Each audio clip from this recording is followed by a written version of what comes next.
Good morning 11th class. कैसे हो बच्चों? आई होप कि आप बहुत अच्छे होंगे। ठीक है, पिछले लेक्चर में हमने डिस्कस किया था फंजाई। ठीक है, फंजाई डिस्कस किया था। तो आर.एच. विटेकर ने क्या करा था, पूरे जीव जगत को 5 भागों में बांटा था। कौन कौन से थे वो 5 भाग? मोनेरा, प्रोटिस्टा, ठीक है, फंजाई, प्लांटी और एनिमलिया। तो आज हम क्या पढ़ रहे हैं, जिसका चौथा जगत है वो है क्या है? प्लांटी। ठीक है, नाम से ही पता चल रहा है प्लांटी मतलब पेड़ पौधे। ठीक है, तो इस समूह में क्या आते हैं? सभी रंगीन बहुकोशिकीय पादप जो पृथ्वी जल में उपस्थित होते हैं, उनको कहाँ रखा गया है? जगत प्लांटी में रखा गया है। ठीक है, इस समूह को हम क्या करते हैं फिर फर्दर डिवाइड करते हैं किस में? थैलोफाइट्स में, यानी कि शैवालों में, ब्रायोफाइट्स, टेरिडोफाइट्स, आवृतबीजी और अनावृतबीजी। ठीक है, तो इसको हमने कितने भागों में बांट दिया है? पहला क्या हो गया आपका? थैलोफाइट, या इसको क्या बोलते हैं? शैवाल भी बोलते हैं। ठीक है, दूसरा क्या है? ब्रायोफाइट, तीसरा क्या है? टेरिडोफाइट, और चौथा क्या है? आवृतबीजी, और पांचवा क्या है? अनावृतबीजी। ठीक है, यानी कि क्या हो रहा है कि जो जगत प्लांटी है उसका फर्दर हमने क्या करा है, उसको उप क्लासेस में बांटा है। जैसे हमने क्या करा था, जो फंजाई थी उसको भी बांटा था 4 वर्गों में, तो इसको हमने किस में बांटा है? 5 वर्गों में बांटा है। कौन कौन से हैं वो? थैलोफाइटा यानी कि शैवाल, ब्रायोफाइटा, टेरिडोफाइटा, और अनावृतबीजी और आवृतबीजी। ठीक है, तो इसको जो हम विस्तार में कहाँ पढ़ेंगे, जो इसका हमारा जो नेक्स्ट चैप्टर है चैप्टर 3, वहाँ पर हम इसको पूरी डिटेल पढ़ेंगे।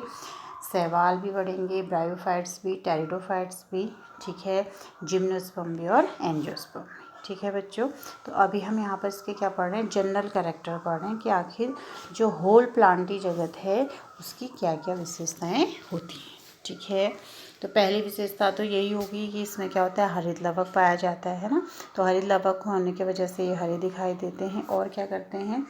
ये क्या है? बहुकोशिकीय हैं, और क्या होते हैं? स्वपोषी होते हैं। क्लोरोफिल की वजह से क्या होते हैं? ये प्रकाश संश्लेषण की क्रिया करते हैं, जिसकी वजह से इनको क्या कहा जाता है? स्वपोषी कहा जाता है। और ये कैसे होते हैं? यूकैरियोटिक होते हैं। ठीक है, दूसरा है इसमें इसकी कोशिका के चारों तरफ सेलुलोज की कोशिका भित्ति पाई जाती है। ठीक है, इसके कारण इन कोशिकाओं का जो लचीलापन होता है वो क्या हो जाता है? कम हो जाता है। ठीक है, किसके वजह से? कि जब हमने पादप कोशिका पढ़ी थी तब भी आपको बताया था कि जो प्लांट होता है, यानी कि जो कोशिका होती है, उसकी जो बाहर की जो लेयर होती है वो किसकी बनी होती है? सेलुलोज की बनी होती है। ठीक है ना, तो इसके वजह से क्या होता है कि पेड़ का लचीलापन क्या हो जाता है? कम हो जाता है। इस वजह से जो है वो एक जगह पर स्थिर हो जाते हैं, मतलब मूवमेंट नहीं दर्शाते। जैसे एनिमल हम लोग हैं ना, जीव जंतु हैं, वो क्या करते हैं? मूवमेंट शो करते हैं, बट ये क्या कर रहे हैं? एक स्थान से दूसरे स्थान पर नहीं जाते हैं, बल्कि एक ही जगह पर क्या रहते हैं? स्थिर रहते हैं। ठीक है, इनकी कोशिकाओं में हरित लवक पाया जाता है। ठीक है, फिर है आपका इसमें क्या हो रहा है? अलैंगिक और लैंगिक, यानी कि एसेक्सुअल और सेक्सुअल दोनों ही प्रकार का जनन पाया जाएगा। ठीक है, ठीक, तो जनन क्या होते हैं? 2 ही प्रकार के होते हैं, सेक्सुअल और एसेक्सुअल। ठीक है, तो यहाँ पर क्या है? दोनों ही प्रकार के पाए जा रहे हैं।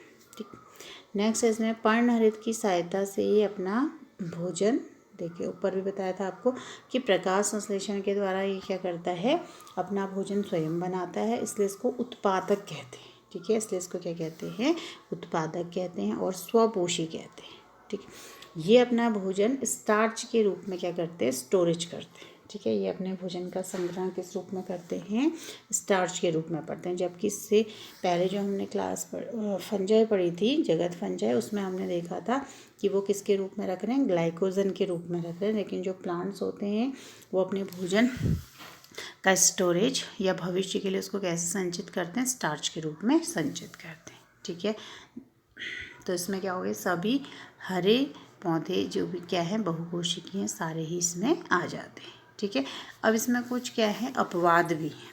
ठीक है ना, तो यहाँ पर क्या है कि जैसे कुछ जो प्लांट्स होते हैं वो कैसे होते हैं? विषम पोषी होते हैं, यानी कि परजीवी भी हो सकते हैं और विषम पोषी भी। विषम पोषी मतलब कि दूसरे जीव से पोषण प्राप्त करना। ठीक है, तो उदाहरण है इसमें कसकुटा, यानी कि अमरबेल, ठीक है। अमरबेल के आपने सुना होगा कि वो दूसरे को क्या करता है, प्लांट्स में रहता है और उसी का जो न्यूट्रिटिव सिस्टम होता है उससे क्या करता है, खाने को ले लेता है। ठीक है। तो जो अमरबेल है कस्कुटा, वो क्या है, एक परजीवी है। इसी तरीके से कुछ कीटभक्षी प्लांट भी होते हैं, जैसे पिचर प्लांट हो गया, ठीक है, घटपर्णी, या सनड्रू प्लांट हो गया। ठीक है।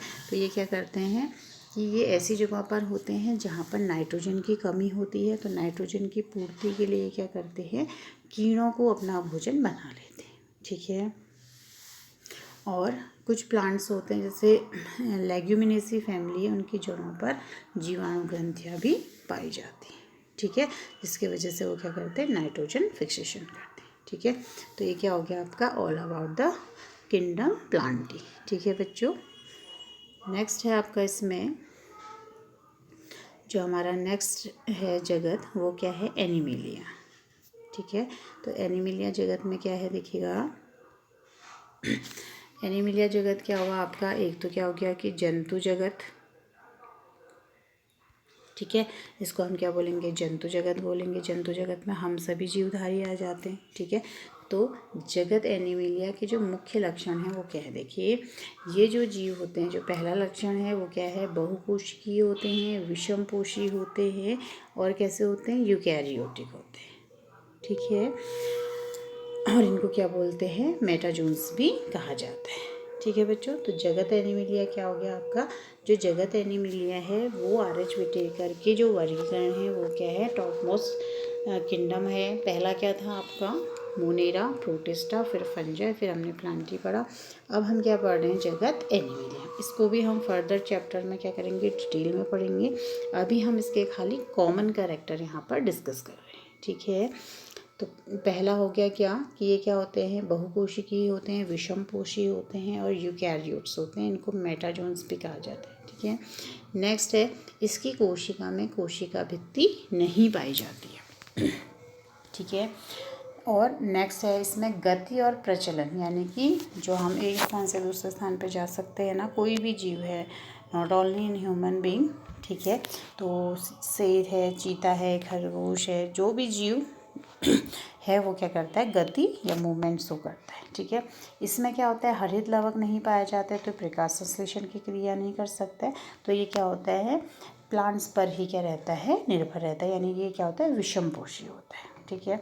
और इसमें प्राणी समभोजी पोषण पाया जाता है, यानी कि ये क्या करता है, ठोस पदार्थों को निगलकर ग्रहण करता है। जैसे हम मुंह से खाना खाते हैं तो वही बता रहा है कि ये क्या होते हैं, होलोजोइक न्यूट्रिशन होते हैं, यानी कि प्राणी समभोजी होते हैं। ठोस चीज़ों को हम मुंह से दांतों से काट कर उसको क्या करते हैं, सॉफ्ट बनाते हैं, उसके बाद वो हम उसको निगल कर उससे ही हम क्या करते हैं, पोषण प्राप्त करते हैं। फिर है पारिस्थितिक की दृष्टि से इस जगत के जो जीव होते हैं वो किसमें आते हैं, उपभोक्ता में आते हैं। अभी हमने प्लांटी जगत में पढ़ा था कि वो क्या हो गए, आपके उत्पादक हो गए, लेकिन जीव जगत के जो जीव होंगे उनको क्या कहते हैं, उपभोक्ता कहते हैं। ठीक है। इसमें क्या है कि अगर निम्न जीवों को छोड़ दें, अगर निम्न जीवों को छोड़ दें तो बाकी सारे ही जो जीव होते हैं वो क्या करते हैं, लैंगिक जनन शो करते हैं। ठीक है।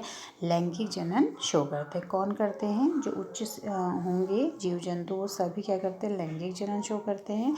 और कुछ निम्न जीव होते हैं जो कि अलैंगिक जनन भी शो कर सकते हैं। ठीक है। नेक्स्ट है आपका, इन जंतुओं में मांसपेशियों की उपस्थिति के कारण संकुचन और विश्रांति पाई जाती है, यानी कि जो हम हाथों को ऊपर, पैर को, मतलब जो हम लोकोमोशन कर सकते हैं, चलने की जो क्रिया है वो किसके वजह से होती है, कॉन्ट्रैक्शन एंड रिलैक्सेशन के वजह, संकुचन और विश्रांति के कारण होती है। ठीक है।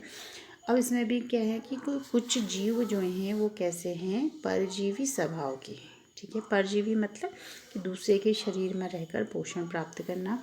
जैसे इसमें आता है प्लेटिहेल्मिन्थेज का क्या हो गया आपका, टेपवर्म हो गया। एस्के हेल्मिन्थेज का जो राउंड वर्म होता है, एस्केरिस, वो हो गया। ठीक है। तो ये क्या हो गया आपका, जगत एनिमिलिया। तो इससे पहले हमने क्या पढ़ा, जगत प्लांटी पढ़ा, और ये क्या है अब, जगत एनिमिलिया। अब हम बात करते हैं कि जो आर.एच. विटेकर का 5 जगत वर्गीकरण है उसकी मुख्य पॉइंट्स क्या क्या हैं। ठीक है। ये द्विनाम पद्धति से कैसे अलग है। तो पहला जो इसमें पॉइंट है वो है कि इसका जो वर्गीकरण में जो आर एच विटेकर ने वर्गीकरण किया उसमें क्या है कि जो प्रोकैरियोटिक कोशिका वाले जंतु हैं उनको कहाँ रखा गया है, मोनेरा में रखा है, जो क्या है एक उपलब्धि है। पहले क्या गया था, इनको प्लांटी में ही रख दिया गया था, लेकिन आर एच विटेकर ने इनको क्या करा, अलग से मोनेरा में रख दिया है। ठीक है, तो ये इसकी क्या है, उपलब्धि। और इस वर्गीकरण में एक कोशिकीय और बहुकोशिकीय जीवों को भी क्या किया गया है, अलग अलग रखा गया है। ठीक है, नेक्स्ट है इसमें आपका कि इस वर्गीकरण में कवकों को अलग जगत में रखा गया है, क्योंकि इनका जो पोषण है, कल देखा था ना हमने कैसे थे, ये मृतोपजीवी थे और परजीवी थे, डिकम्पोजर थे। ठीक है ना, तो इसका मतलब क्या है, और इनका जो न्यूट्रिशन कैसा होता है, डेड ऑर्गेनिक मैटर पर ये ग्रो करते हैं। ठीक है, तो इसको हमने पहले प्लांटी में रखा था। ठीक है, द्विनाम पद्धति के अकॉर्डिंग, लेकिन आर एच विटेकर ने भी इसको क्या कर दिया, पूरा ही जगत इसका क्या कर दिया, अलग कर दिया। फिर नेक्स्ट है इसमें इस वर्गीकरण में प्रकाश संश्लेषी और अप्रकाश संश्लेषी यानी कि प्लांट्स और जीव जंतुओं को भी क्या करा, अलग अलग जगत में रख दिया गया। ठीक है, तो हम कह सकते हैं कि ये क्या है, जो द्विजगत वर्गीकरण से ज़्यादा क्या है, बेटर है। ठीक है, कौन, आर एच विटेकर का जो पंचपदीय वर्गीकरण है वो द्विजगत से क्या है, बेटर है। लास्ट है इसमें इस वर्गीकरण में जैव संगठन और पोषण विधि क्या है के आधार पर विकास के क्रम को भी ये क्या करता है, दिखाता है।